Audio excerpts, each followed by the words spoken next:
êtes bien sur Radio Off Basket. La radio qui vous parle de NBA, la radio qui vous écoute. Basketball, c'est mieux à la radio.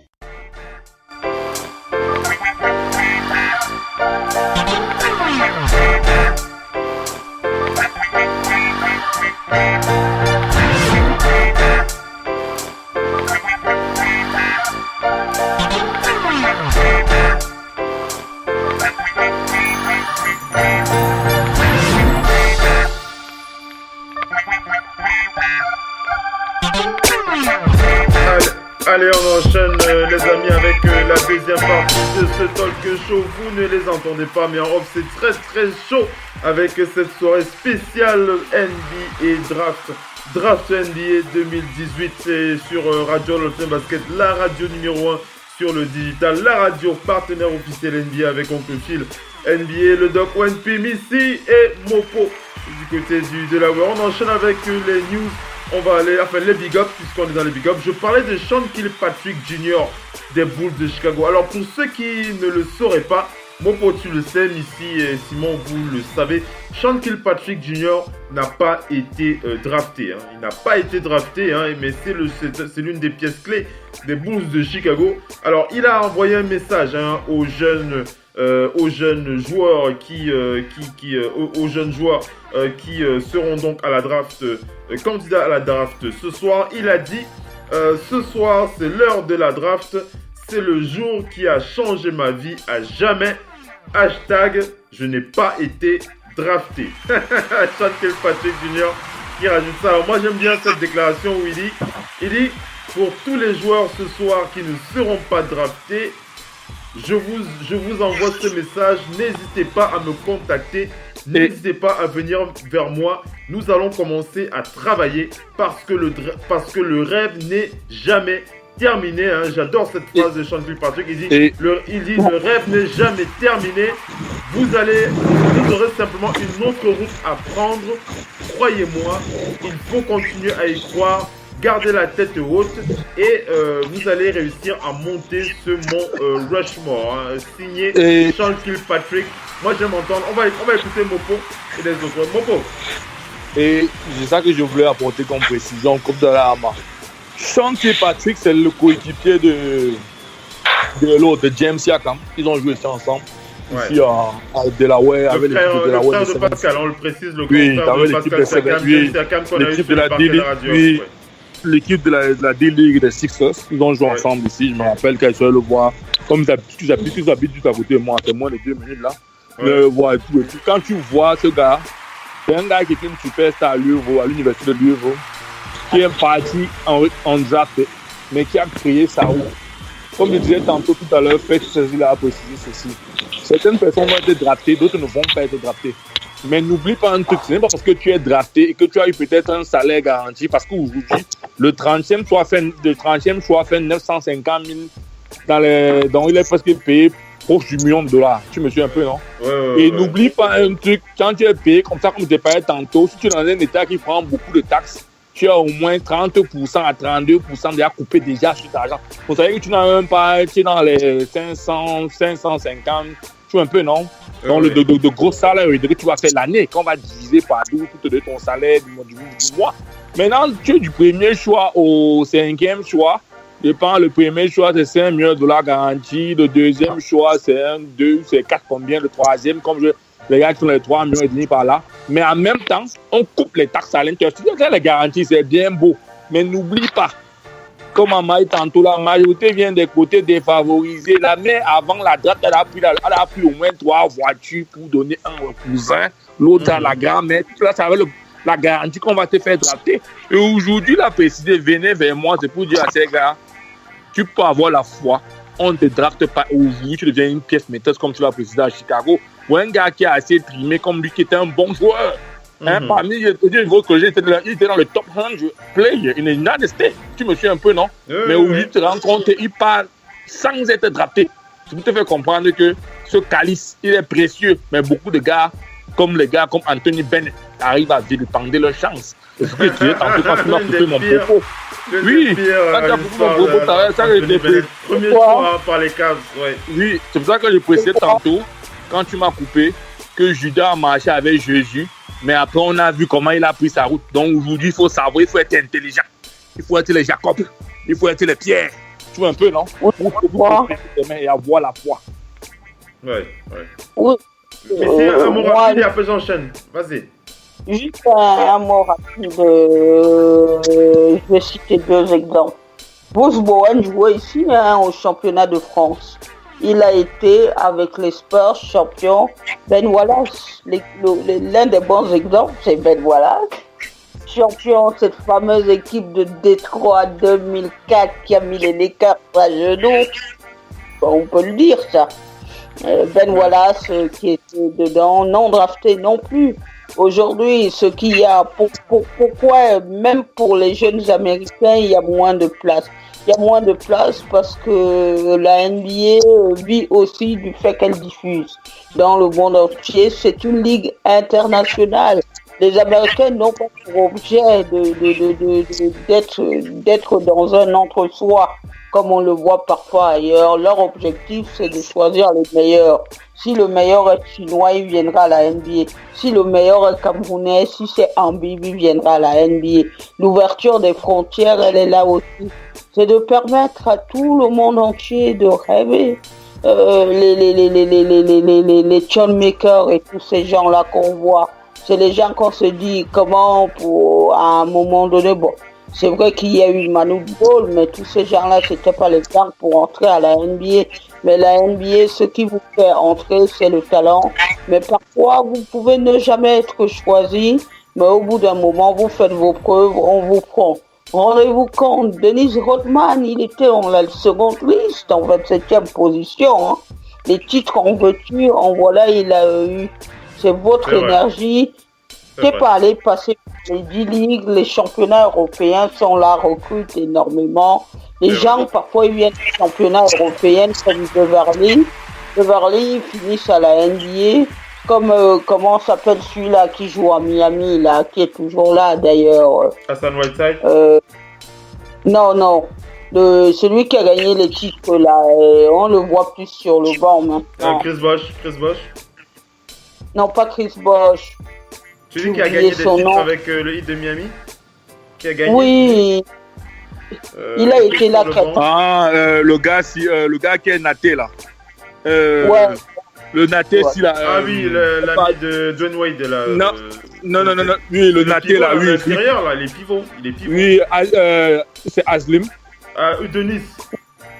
Oui, Aslim, c'est lui, oui. Entré en grade, sont nombreux. On se rappelle de Ben Wallace, les mêmes gars entrés, on doit ils sont nombreux. Ils sont nombreux, ouais. Il a eu une très belle carrière, Udonis Aslim. Une très belle carrière. Carrière avec le Heat. C'est des gens qui ont commencé en France, ils étaient là. N'hésitez pas à aller voir un peu ailleurs, peut-être votre temps viendra. Regardez cette année, Udo avec le Jazz, drafté en 6e position, ça n'a pas très bien marché, il est parti en Europe, il est revenu à la NBA. Hein. Ouais. Allez, on enchaîne avec les big up, mesdames et messieurs. On va penser à Thaddeus Young ce soir, l'ailier des Pacers d'Indiana qui fête son anniversaire. Il va avoir 30 ans aujourd'hui. Donc big up à toi, Thaddeus Young.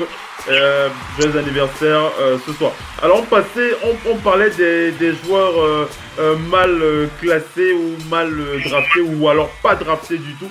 Le Doc One P. Le Doc, est-ce que Doc m'entend? Allô? Est-ce que Doc est avec nous? Le Doc m'entend? Oui.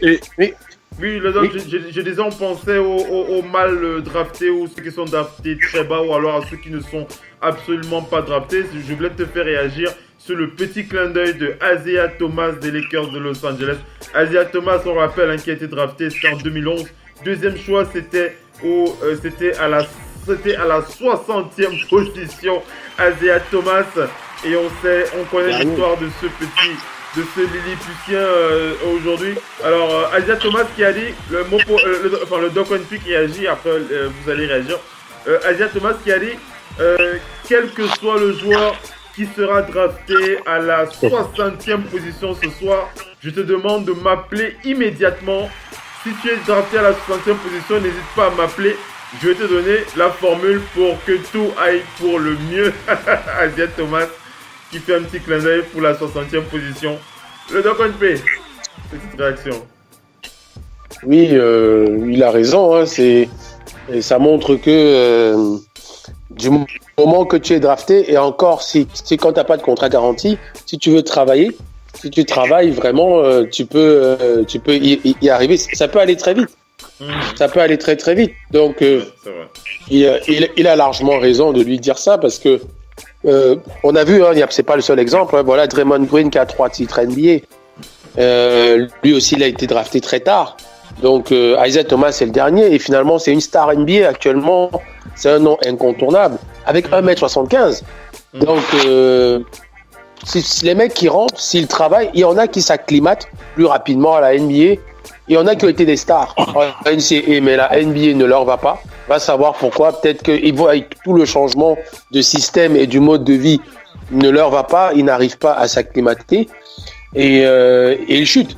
Alors qu'il y a certains qui étaient peut-être moyens ou médiocres en université ou qui n'ont même pas fait l'université, qui arrivent en NBA. Voilà, avec l'entourage et de la volonté, ils sont comme des poissons dans l'eau. Mopo, tu voulais réagir aussi à la réaction de Asiat Thomas? Mopo, est-ce que vous m'entendez? Oui, mon homme, je t'écoute, désolé. Tu voulais réagir à la réaction d'Asiat Thomas aussi? Non, je voulais réagir en général quand tu as parlé des joueurs mal draftés. N'oublions pas aujourd'hui, beaucoup de gens sont des backgrounds de Steph Curry, mais ils ne connaissaient pas. Mais aujourd'hui, nous rappelons, je crois quoi, Steph qui a été drafté quoi, 35e position, Draymond Green 35e position, Klay Thompson. Steph était 11e ou 11e, mais bon. 11e ou 12e. Draymond Green était quoi? Draymond était 35e ou 36e, je sais même pas. Et Klay Thompson était quoi? 13e, je pense qu'il est 13e, mais est 9e. Pour des gars dont la route n'avait pas été tracée dès le départ, c'est vraiment étonnant de voir qu'ils sont aujourd'hui les pitons, sont aujourd'hui la pierre angulaire de la NBA. Parce que tantôt, moi, on le précise, la NBA, c'est pour ça qu'on appelle ça NBA Draft Lottery Pick, parce qu'aujourd'hui, comme Mama, c'est un grand joueur de Njambo. C'est pour ça que c'est même lui qui doit même parler toute la soirée parce qu'il connaît ce qu'on appelle le Njambo. Parce que la draft, c'est le Njambo, en fait. Non, soyons sérieux, parce qu'aujourd'hui, tu peux avoir toutes les statistiques. Parce que si on avait dit à marquer la première semaine de la Coupe du Monde, il avait fait 7 tickets. Tu n'allais pas passer tous les 7 tickets, il allait dire que non, impossible. Parce qu'on sait d'habitude que les gros noms, les gros teams gagnent dès le départ. Et c'est ça la draft. La draft, c'est que tu vas prendre des gars avec des gros calibres, mais qu'est-ce qu'ils font après? Vous vous rappelez, prenons l'exemple de feu Fab Melo. Quand Fab Melo sort de son équipe de Syracuse, tout le monde sait qu'il a une grande taille, il peut contrer. Mais il arrive en NBA, n'arrive pas parce que les problèmes de santé et tout, tu un peu tout, non? Donc aujourd'hui, tu peux te retrouver que tu as un gars qui est assez bien portant, mais demain, dès que tu le drafts, tu deviens un D-Rose. Il devient un gars qui, sur 1 an, 2 ans, il explose après, c'est le pied là, à lâcher. Ils sont nombreux. On a vu, ils sont arrivés en NBA. Marcus Marx, c'était un très bon joueur à l'université. Pour moi, il est un joueur hockey maintenant en NBA parce qu'il est devenu gros. Quand il est quitté de l'université, il n'était pas aussi assez gros. C'est vrai que dans la rotation des Celtics, donc ce qu'il peut donner, mais pour moi, il est devenu un average player. Or, c'est un gars qui était parti pour être une superstar. Ils sont assez nombreux. Yogi Ferrell, aujourd'hui, qui joue pour Dallas. Ce gars, il a été drafté vers la fin.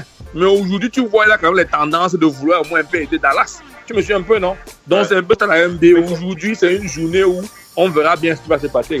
Je confirme le numéro 2 du choix de la draft. Ce sera bien Marvin Bagley. Marvin Bagley qui sera à plus de 99% numéro 2 de cette draft par les Kings de Sacramento.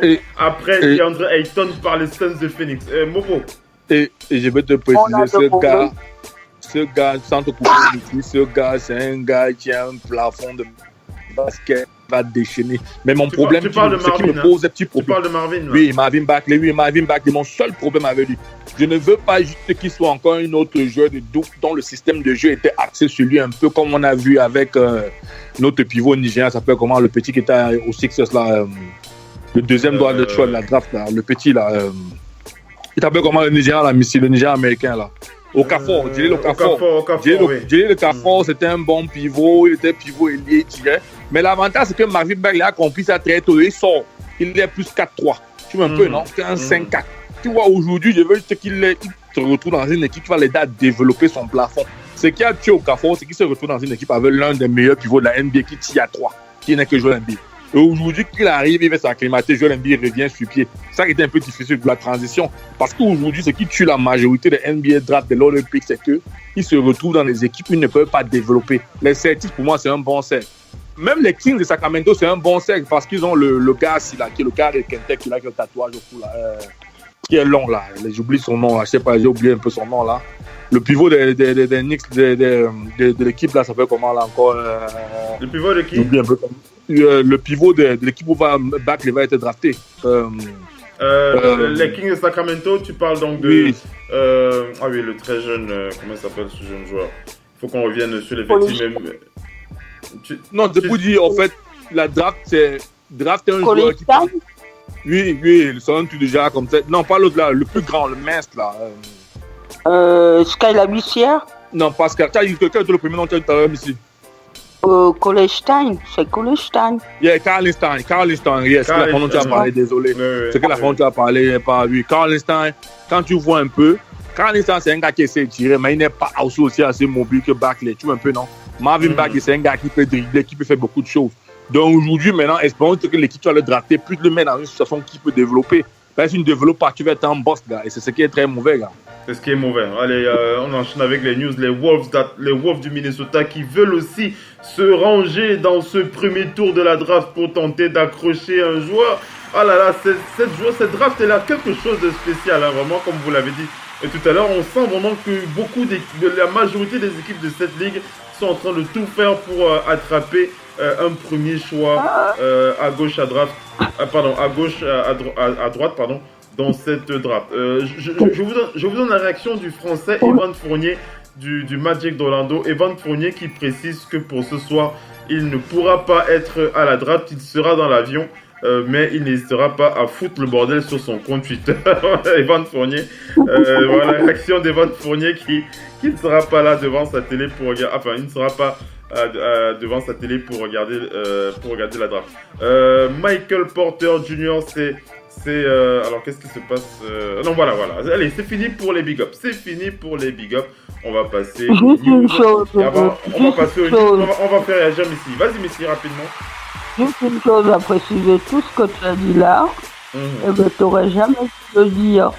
Parce que quelqu'un qui ne doit pas être content à cette heure-ci, c'est un peu le boss lui-même. Hein. Adam Silver a demandé aux journalistes de ne pas spolier la draft. De ne pas spolier la draft. Alors profitez-en sur Radio Le Femme Basket, on va spolier la draft à fond. Ce soir, c'est le parquet. En tout cas, nous, on pourra être autorisé. Il n'y a pas de problème. Allez, on va enchaîner avec la deuxième partie de ce talk show. Ce sera les news. Bien entendu, on va continuer à partager avec vous le live en provenant des coulisses de la draft NBA. Restez bien connectés. À tout de suite.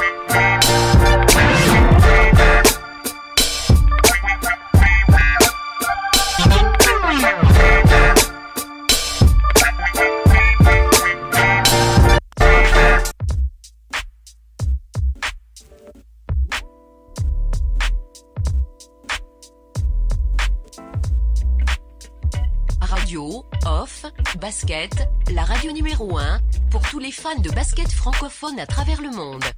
Participez en direct avec votre compte Skype. Pour cela, contactez le compte Skype Radio, Off en un seul mot. Réagissez sur Twitter avec le hashtag Radio, Off, Basket. Saisissez votre commentaire sur notre page Facebook. Contactez-nous par mail à l'adresse info@radiooff.net. Envoyez-nous un SMS au numéro de téléphone 0044 740 570 45 65. Une seule adresse internet www.radiooff.net.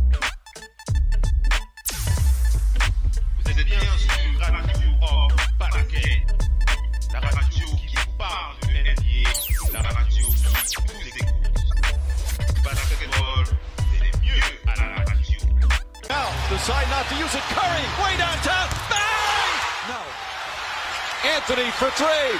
Bang! In your face, all over the place. We're online 24/7. 24/7. You're listening to the hottest internet station. Radio Hall of Fame Basketball. The first NBA radio for all the fans around the world. Radio Hall of Fame Basketball.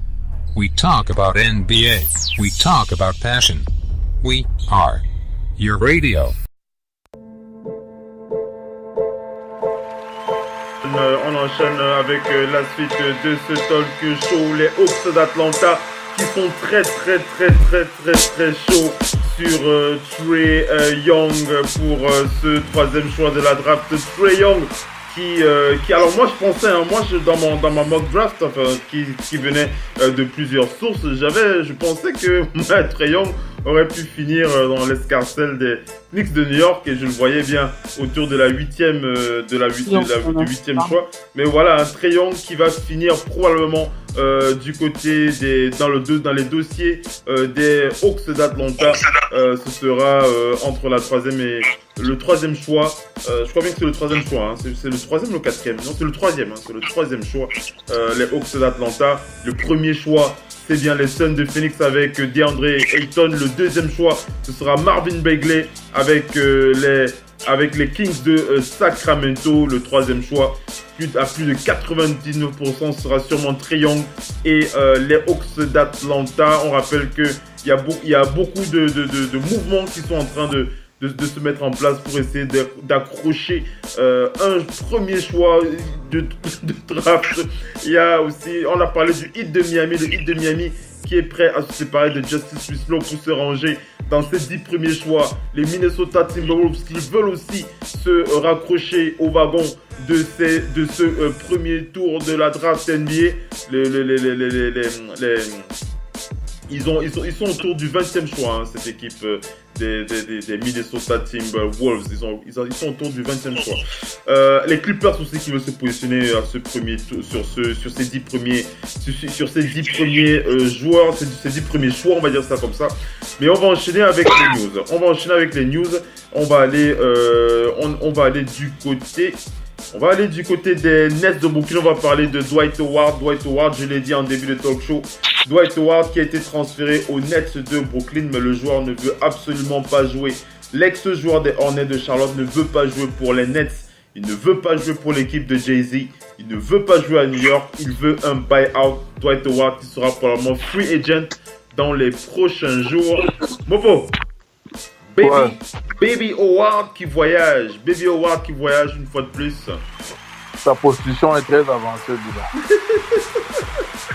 Tu veux dire comme le nombre de femmes qu'il a, c'est ça? Tu veux dire qu'il change de femme comme il change d'équipe NBA, c'est ça que tu veux dire? Ouais, son nouveau nom, c'est le testeur d'équipe. Testeur. Mais ça, c'est un move important. Hein.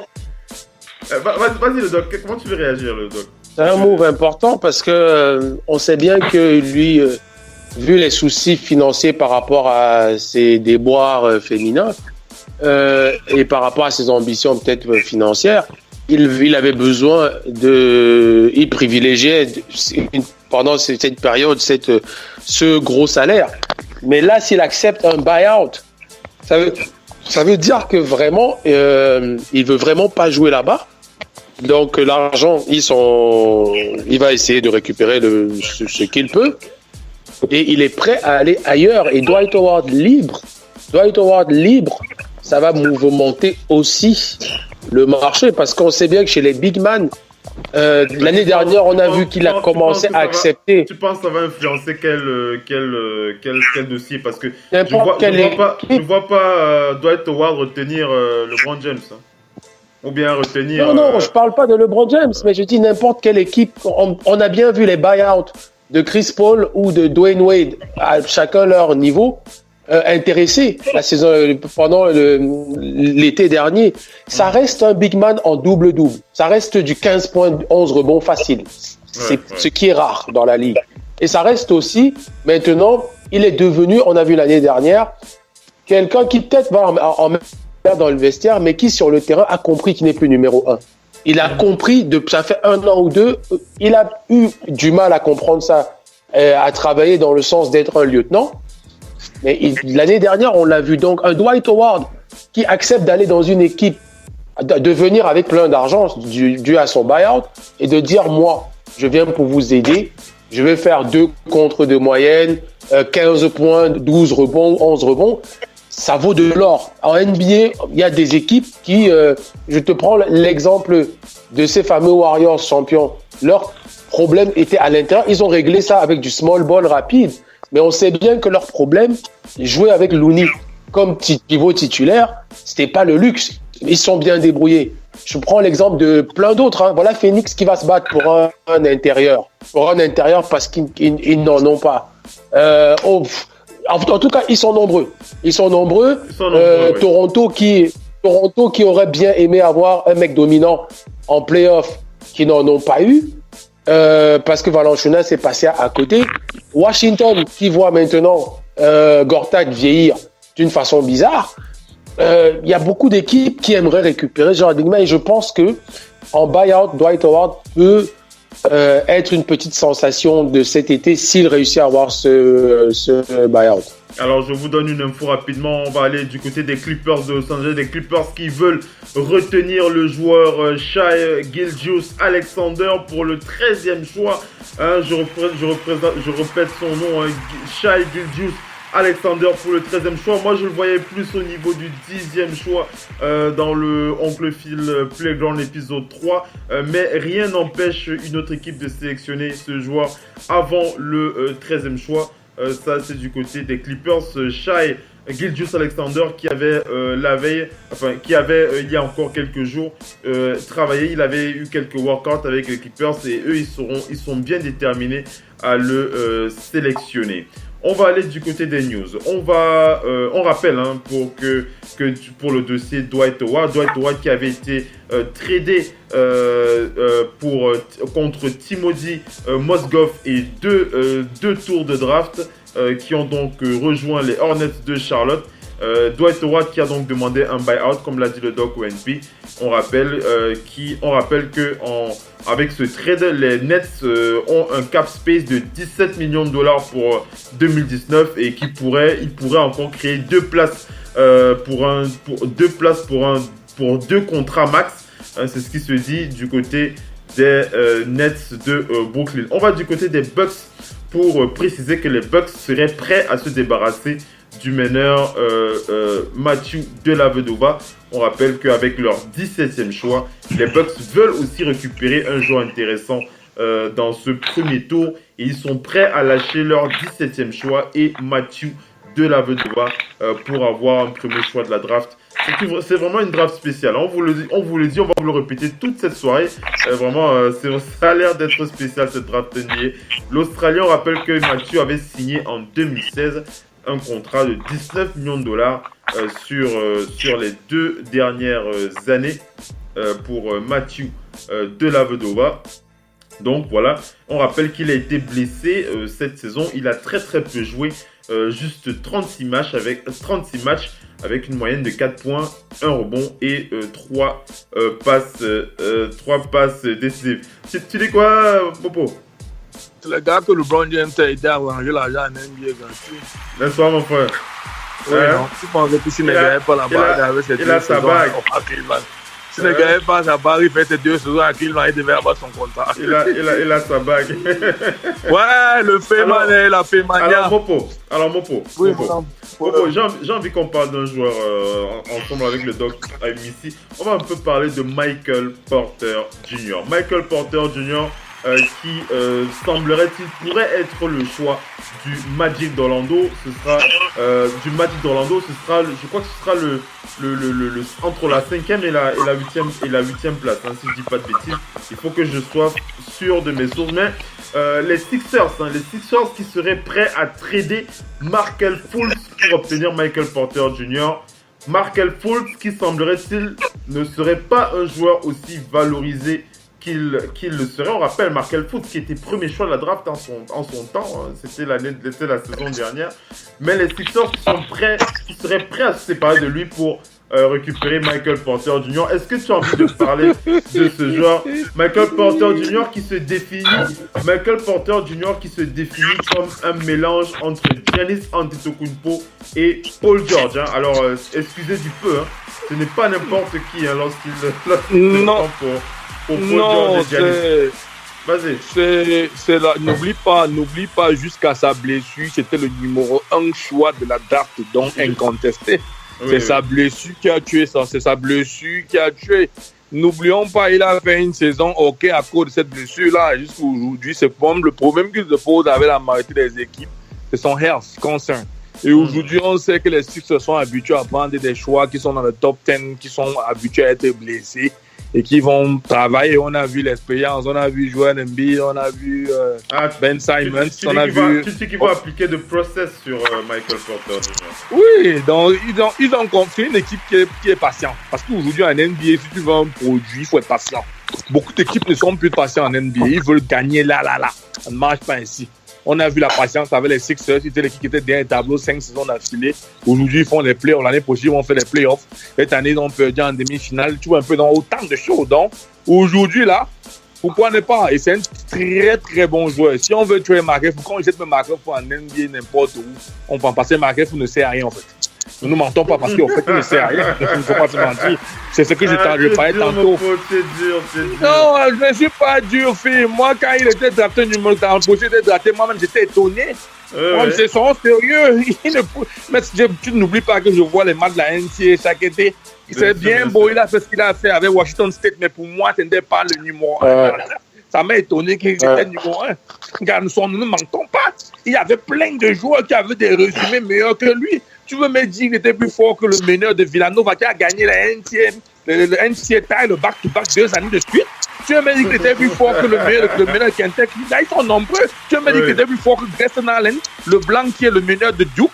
Non, mais arrêtons de nous mentir un peu. C'est la NBA. Ça, on vit sur le hype. Parce qu'aujourd'hui, c'est le hype qui tue les gars. Parce que regardons, aujourd'hui, les revenus de blessure, on se rend compte qu'il joue à l'intérieur comme s'il est un ancien gars qui vient de sortir du lycée. Alors qu'il a fait une année en NCAA. Donc aujourd'hui, là, beaucoup de gars vivent par le hype et ça leur tire. Et aujourd'hui, gars, ils vont le balancer ailleurs. Parce que tu vois, le petit, il est plus concentré à blaguer avec ses amis parce qu'il est déjà en NBA. Un rêve qui n'était pas sûr pour lui, qu'il est en train de saisir. Mais aujourd'hui, il ne saisit pas les opportunités. C'est ce qui est mauvais. Par moments, ce qui blesse certains joueurs, qui énerve certains gars qui sont au quartier, c'est le fait qu'il y a des gars qui ont le potentiel de pouvoir jouer, mais ils ne sont pas draftés. On draft des coconuts qui partent se mettre et tourner comme ils tournent.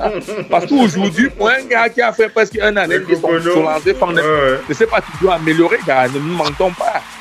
On rentre au quartier, on prend le 60e choix, on le met là-bas, gars. Le doc, comment tu réagis aux déclarations de mots pour les Sixers qui sont prêts à se séparer de Markelle Fultz pour récupérer le choix leur permettant de sélectionner Michael Porter Jr. Le doc. Oui, mais c'est le business, hein.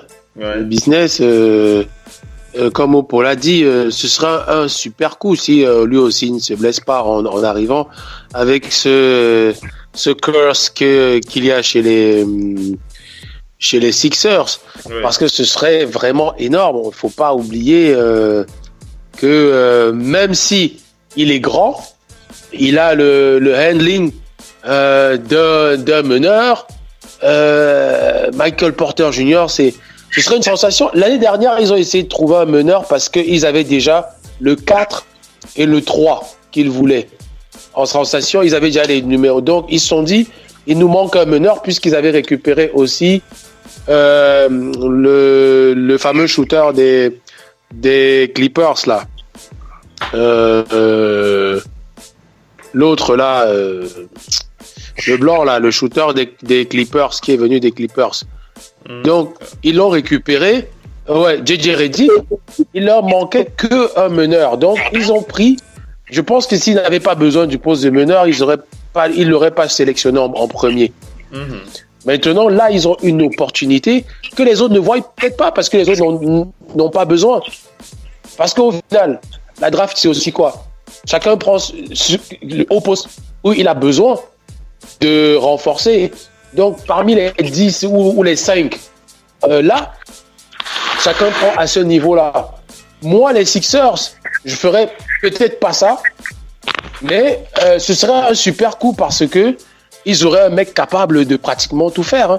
Hein. Capable de et au cas où ils ont excusez-moi l'expression, une couille, que ce soit en 4 ou en 3, ils ont toujours quelqu'un qui peut scorer, qui peut passer, qui peut dribbler, qui peut tout faire. Moi, les Sixers, je prendrais Doncic. Je ne sais pas pourquoi dans mon process, je me débarrasserais de Fultz pour Doncic. Parce que c'est la jeunesse et je continuerai dans ce sens. Après, Porter Williams, je trouve que ce serait un super choix pour eux parce que ce serait un très bon renfort s'il ne se blesse pas. Je dis bien s'il ne se blesse pas, il a déjà été blessé, s'il ne se blesse pas. Mais le problème qui se pose, c'est que pendant donc il va être dû, vu sa projection sur la liste de la draft. Troisième choix. Oui, effectivement. Troisième choix. Oui, donc. Attends, les Sixers, ils ont quel choix? Je me rappelle trop. Non, les Sixers sont moins. Les Sixers sont 4 choix de la draft ou c'est 3 choix, c'est combien? Je vais regarder la liste complète. Ils ont quand même des bons choix. Ils ont quand même des bons choix. De la draft. Oui, après mais les gens qui ont les meilleurs choix de la draft, c'est les Lakers. Ils ont 4 choix. Et très bien placé. Non, mais je veux dire que le premier pick des Sixers est numéro combien? Ils ont quel pick normalement eux? Je ne sais pas si dans les 8e, c'est 8e. Les Sixers ont le 10e choix. Hein.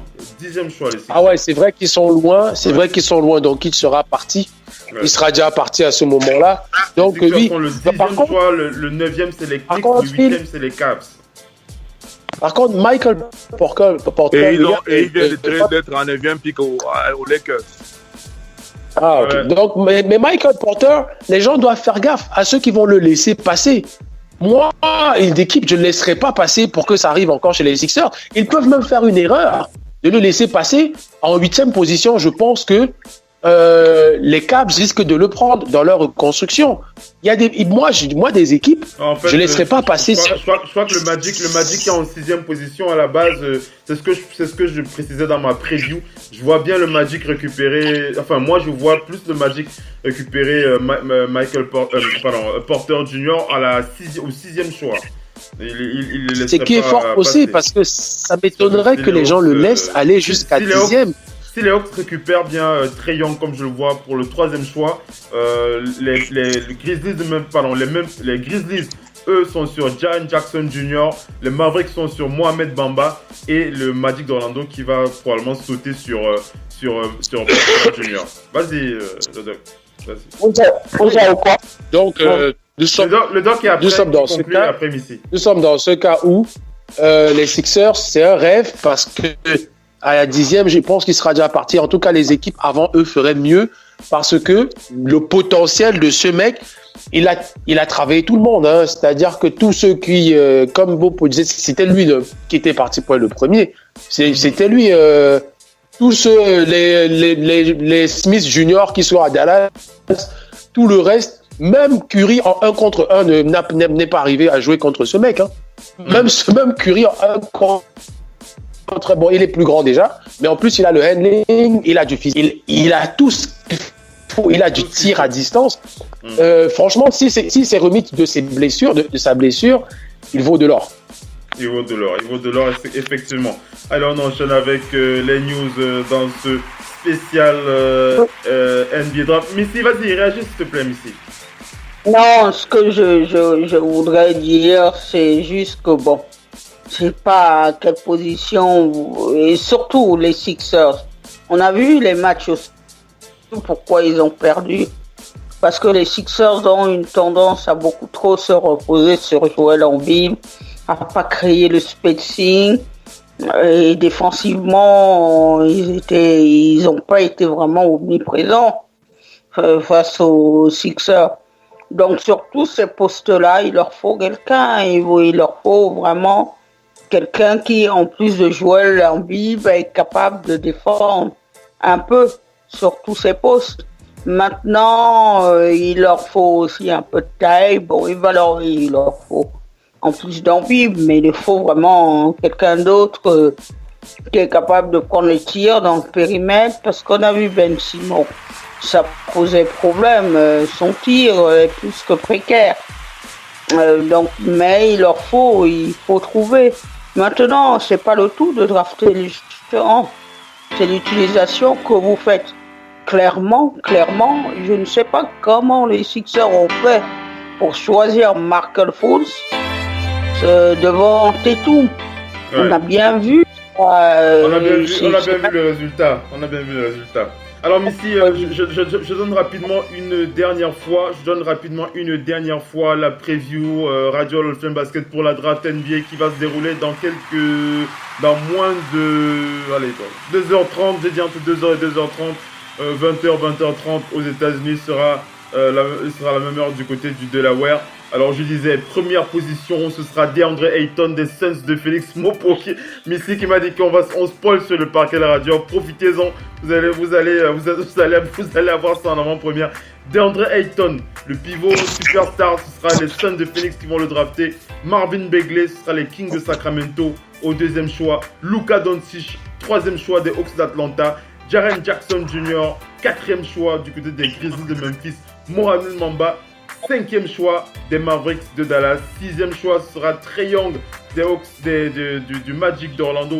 Si ce n'est pas du côté des Hawks, dans ce cas, le Magic aura tradé Luka Doncic qui descendra à la quatrième place. Wendell Carter, ce sera les Bulls de Chicago. Colin Sexton, ce sera les Cavs de Cleveland. Kevin Knox, ce sera les Knicks de New York. Et à la 10e position, ce sera Michael Bridges, ce sera du côté des Sixers de Philadelphie. Donc voilà un peu la preview qu'on va vous donner pour les 10 premiers choix. On va voir si on a tout bon pour cette draft tout à l'heure. On est arrivé à la fin de ce talk show, mesdames et messieurs. Une belle émission, on a beaucoup bavardé, mais on va se concentrer sur le reste de ce qui nous attend ce soir. On va remercier Missy, le doc et Mopo qui étaient avec nous. Missy, oui, on va suivre avec nous. On va suivre la draft et puis on va revenir dimanche pour Total Africa NBA. On reviendra dessus. Ouais, mais à dire vraiment le vrai phénomène de cette draft, celui qui a dominé tous ces joueurs au championnat du monde junior n'est pas là. C'est un Canadien, RJ. Il sera là l'année prochaine, voilà. En tout cas, il aura sûrement, il va revenir l'année prochaine, comme tu l'as dit, Missy. Merci d'avoir été avec nous. On se dit à dimanche, Missy, pour Total Africa NBA et la spéciale NBA. On va trouver le sujet du jour ce week-end. Mopo. Ok, mon homme. On dit au revoir à nos fidèles auditeurs. On dit à dimanche, Mopo, pour Total Africa NBA. Ouais, dimanche, on va. Comme ça, hein. Ouais. Tu vas te réveiller pour la draft, rassure-moi. Non. On n'aura pas. Il n'y a pas vraiment. Pour être honnête, il n'y a pas vraiment. On n'aura pas de Camerounais cette année. Non, oui, en dehors, on a pas de Camerounais. Il n'y a vraiment rien qui m'excite là-bas. Parce qu'en fait, pour moi, la draft, c'est un film. Moi, j'aime voir ces gars au sommet. C'est ça où c'est le plus important. Donc, le reste là, donc, fin du mois de juin, début du mois de juillet, je vais voir ces gars à l'ouvrage. Je veux les voir travailler, je veux voir comment ils gagnent leur salaire. Un peu, non? Ça a été bien beau qu'on t'appelle devant là, mais après, tu nous fais un extra, ça vaut pas la peine. Heureusement qu'on t'a attrapé pour faire la spéciale draft NBA aujourd'hui, alors.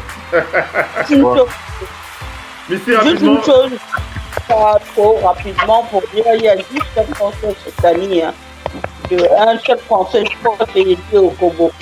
Oui, il n'a pas retiré son nom. Au Congo. Le doc NP, à dimanche, le doc. Oui. Pour Total Africa NBA. À dimanche, le doc. Voilà comment ça se passe. Vraiment un week-end à tous. Basket. Merci d'avoir été connectés. On a passé une très belle soirée, une très belle émission avec Mopo, le doc, ONP et Missy. Moi, je vous donne rendez-vous. Alors, aujourd'hui, on est jeudi. Demain pour un playground ou alors samedi pour un playground. Oncle Phil NBA Playground, épisode 4, soit demain, soit samedi. En tout cas, on va vous faire le point. Et dimanche, à partir de 22h, 23h, heure de Paris et 17h du côté du Delaware, avec Mopo, avec le Doc ONP, avec Missy. Ce sera Total Africa NBA sur la radio NBA numéro 1 sur le digital, la radio partenaire officielle NBA avec Oncle Phil. Ciao les amis, ciao Mopo, ciao le Doc, ciao Missy, ciao tout le monde. Ciao, bye, ciao.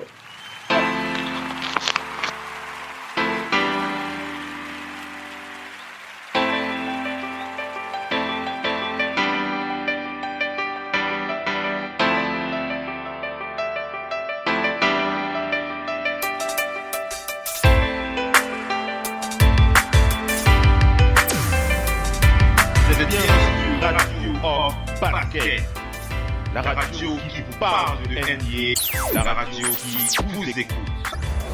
Basketball, c'est mieux à la radio.